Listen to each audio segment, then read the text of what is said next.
है कि आज जो मुख्यमंत्री, उप मुख्यमंत्री हो, जिलाधिकारी हो, एसएसपी हो, चीफ सेक्रेटरी हो या जो भी पदों पे बैठे हुए लोग हैं, ये सब आजादी के बाद पैदा हुए लोग हैं।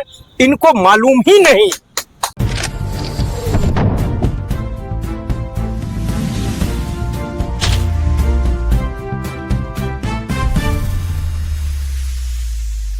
वो जो कभी जंग आजादी में लड़े थे बेखौफ, आज उनके परिजनों के हक के लिए बिहार विधानसभा के ठीक सामने सप्तमूर्ति परिसर में अपनी मांगों को लेकर बैठे हुए हैं। जय हिंद साथियों, मैं हूं गौरव चंद्र गांधी। आप देख रहे हैं G2P विजन। यहां गत 16 तारीख से 13 सूत्री मांगों को लेकर दर्जनों की तादाद में धरनार्थी अपनी मांगों को लेकर विपरीत मौसम के बीच बैठे हुए हैं। आइए जानते हैं इन लोगों की प्रमुख मांगे क्या है। क्या इनकी मांगे, इनकी तकलीफ, इनकी दर्द को पूर्ण की जाएगी या हमारे असली देश के हीरो का मांगों को यूं ही दरकिनार कर दिया जाएगा। स्वतंत्रता सेनानी परिवार की मांगे पूरी करो। स्वतंत्रता सेनानी परिवार की मांगे पूरी करो।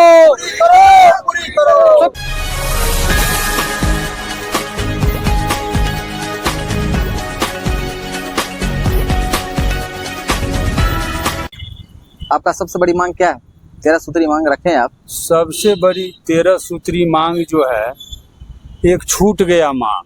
नहीं तो सबसे प्रथम मांग होता कि ये हमारे शहीद पूर्वज जो है, शहीद सेनानी जो 1942 में भारत छोड़ो आंदोलन में जो अपनी प्राण की आहुति दी, और उनके आहुति के बावजूद आज कोई भी सरकार, जैसे माननीय मुख्यमंत्री जी आज बिहार सरकार की कुर्सी पर बैठे हैं, देश के माननीय नरेंद्र मोदी जी प्रधानमंत्री के कुर्सी पर बैठे हैं, महामहिम राष्ट्रपति जैसे कुर्सी पर बैठे हैं। ये उन्हीं शहीद स्वतंत्रता सेनानी की कुर्बानी का देन है। लेकिन आज जो शहीद स्वतंत्रता सेनानी का जो सपना था, वो सपना अधूरा है। उसी के सपनों को साकार करने के लिए आज कई वर्षों से हमारी संगठन अनशन और सत्याग्रह के माध्यम से पूज्य बापू के अहिंसा सत्याग्रह के तर्ज पर हम लंबे वर्षों से जो है इस आंदोलन को चला रहे हैं और केंद्र सरकार और बिहार सरकार से आग्रह करते आ रहे हैं कि आज हमारे स्वतंत्रता सेनानी पूर्वजों ने भारत माता को स्वतंत्रता की बेरियों से आज़ाद कराने के लिए अपनी प्राण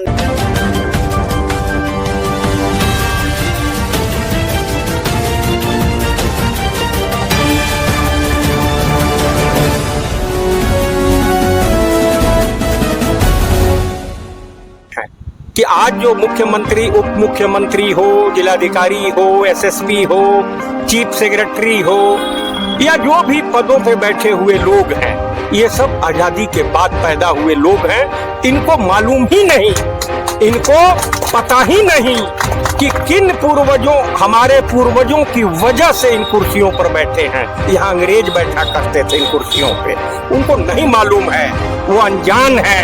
और उनकी आंखों को खुलवाने के लिए ही हम लोग यह 5 दिन का धरना किए और बिहार के कोने कोने में स्वतंत्रता सेनानी और शहीद परिवारों से अब यह काफिला संपर्क करेगा कि आप देख लीजिए कि आपके बुजुर्गों के, आपके अभिभावकों के, आपके माता पिता के त्याग से कुर्सी पर बैठे हुए लोग, हवाई जहाजों की यात्रा करते हुए लोग, इनको सिर्फ चुनाव नजर आता है। क्या लगता है कि आपकी बातें सरकार सुनेगी? सरकार हमसे है, हम सरकार से नहीं है। हम पहले भी बता चुके हैं कि सरकारें यहाँ थी कहाँ। ये तो स्वतंत्रता सेनानियों और शहीदों की कुर्बानी है जिसके बल पे ये सरकारें हैं।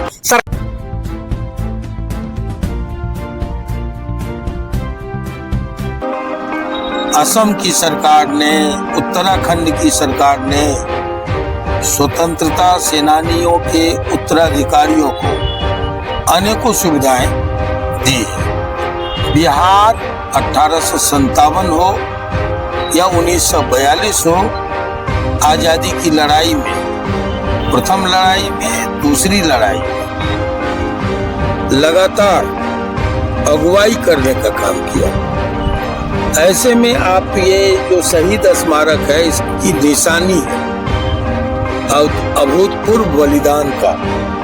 तो ऐसे में जो बलिदानियों, स्वतंत्रता सेनानियों और शहीदों के वंशज है, उत्तराधिकारी है, वो चाहते हैं कि जो वाजिब डिमांड है इनका, मैंने देखा, ये चाहते हैं कि एक मेमोरियल टाइप बने स्वतंत्रता सेनानियों का सामूहिक तौर पर एक साथ, जिसमें उनकी जीवनियां हों, मूर्तियां हों या तैलचित्र हों, प्रमुख शहीदों के साथ, प्रमुख स्वतंत्रता सेनानियों के साथ, नीचे के भी जितने हैं ऐसे तमाम लोग हैं।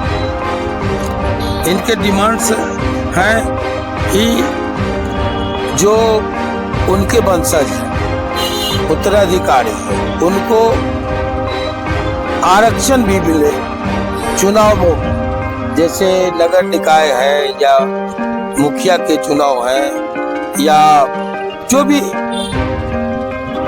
स्थानीय निकाय से लेके पंचायतों से लेके उनको आरक्षण मिलना चाहिए। उनके डिमांड्स हैं कि भाई इनके की इलाज में या फिर यातायात में, कॉलेज में, नामांकन में, पढ़ाई के क्षेत्र में, शिक्षा के क्षेत्र में, चिकित्सा के क्षेत्र में इनको वाजिब सुविधा मिले, आरक्षण मिले। ये कुछ प्रमुख डिमांड्स हैं। मैं इससे अपनी सहमति व्यक्त करता हूँ। मैं भी स्वतंत्रता सेनानी परिवार से हूँ और इन्होंने कहा है कि आप संरक्षक बन के इस लड़ाई की अगुवाई कीजिए, तो निश्चित तौर पर हम इनके संघर्ष में साथ हैं। के बावजूद भी इनका अनिश्चितकालीन का आंदोलन चल रहा है और बिहार विधानसभा के सामने 5 दिनों से जारी है। क्या लगता है, सरकार इनके मांगों पर अनदेखा कर रही है? सेनानियों का भी सुध लिया, मैं मानता हूँ। एक संवेदनशील सरकार है, जिनके पिताजी भी, जिनके पुरखे भी हमारी तरह स्वतंत्रता सेनानी थे, नीतीश जी के, तो वो दर्द नहीं समझेगी तो कौन समझेगा।